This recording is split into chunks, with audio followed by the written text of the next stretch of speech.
Welcome back. Consider this. Just as Barack Obama names all those czars, a quiet, unassuming man appears in St. Petersburg. A coincidence? You be the judge. It is St. Petersburg, Florida, where we find the Washington bureau chief of the St. Petersburg Times, editor-in-chief of PolitiFact.com, Bill Adair, the man who brings us the truth meter. Good to see you, Guy. Thanks for having me. Republican Mitch McConnell says that the Democrats have spent more in just a month than the Iraq War, Afghanistan, and Katrina combined.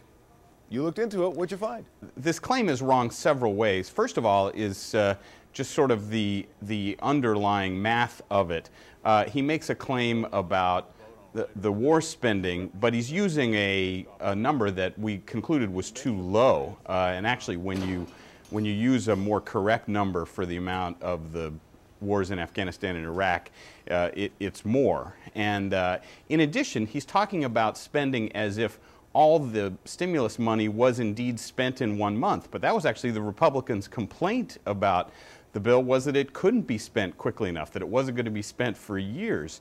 So it's really wrong to, you're not comparing apples and apples here. So we gave that one a false on the truth-o-meter. Now, we're all talking about a different kind of spending. Obama's budget chief says that earmarks, in particular, are down 75%. Is that true? No, it's not. Our headline was, Chief Bean Counter off by lots of beans. In this case, we're not sure where he got those numbers, and I'm not sure his staff is sure either. The real numbers that look at earmarks, the most authoritative figures, come from a group called Taxpayers for Common Sense that tracks federal spending. They say they're down about 23% since the peak in 2005, maybe another 2 or 3% with the spending bill that was just approved, the omnibus spending bill. But that's nowhere close to the 75% that Orszag said, so he gets a false on the truth-o-meter also.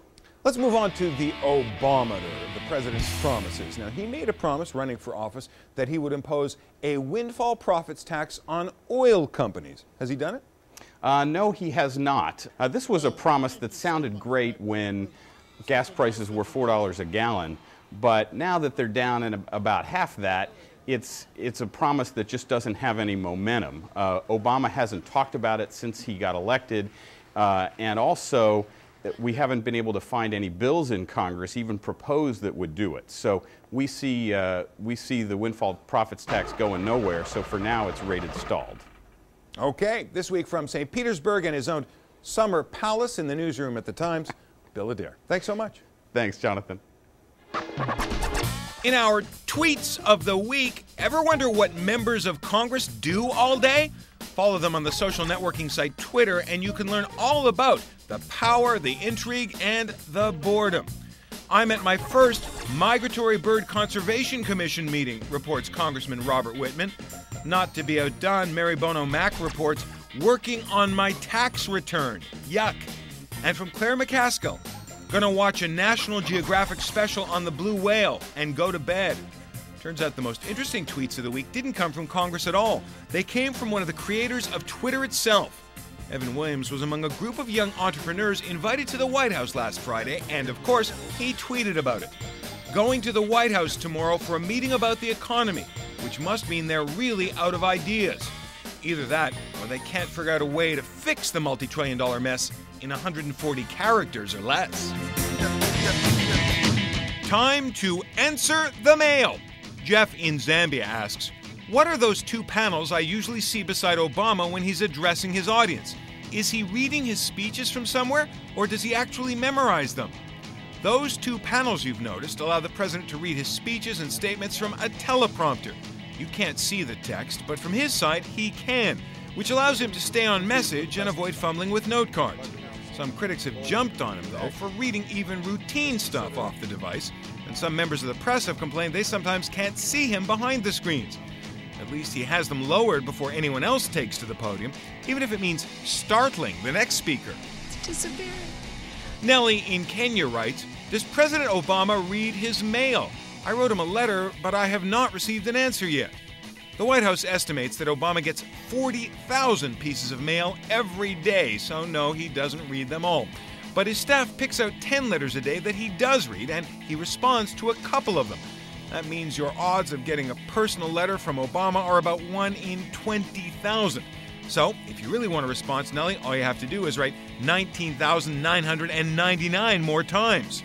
Your odds are better if you just write to us. If you have a question, visit our website, cnn.com/politicalman, or email us at politicalman@cnn.com.